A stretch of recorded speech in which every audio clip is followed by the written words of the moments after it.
A new wave of cargo vessels from China is set to arrive at the ports of Los Angeles and Long Beach, following a month of significant reductions in trade volume in May, as the 10 largest U.S. ports showed a nearly 7% year-over-year drop in inbound container volume, according to the McCown report, which monitors shipping supply chains.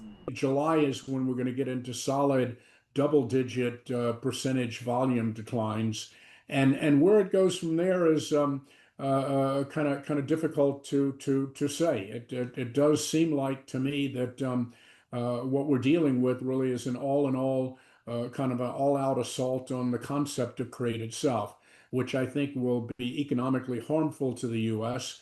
The latest uptick in cargo activity is largely seen as front-loading of Chinese goods in an attempt to avoid any potential tariff increases ahead of the August 12th deadline imposed by President Trump for a trade deal.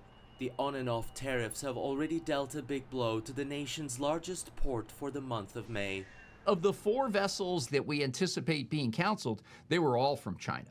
There are 16 vessels that will welcome here to the port of Los Angeles. 11 of those vessels will have had China port calls. You're probably seeing lower utilizations on these ships than the liner companies would like, meaning you get a little bit of a gap to fill on the next round of sailings. The largest volume of shipments from China since January appears to be a preemptive move ahead of great uncertainty.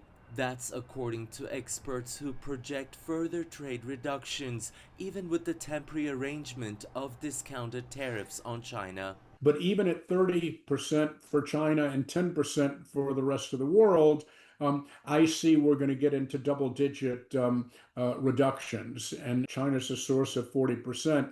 So as I mull over the numbers, I can even think that, 25% might be conservative.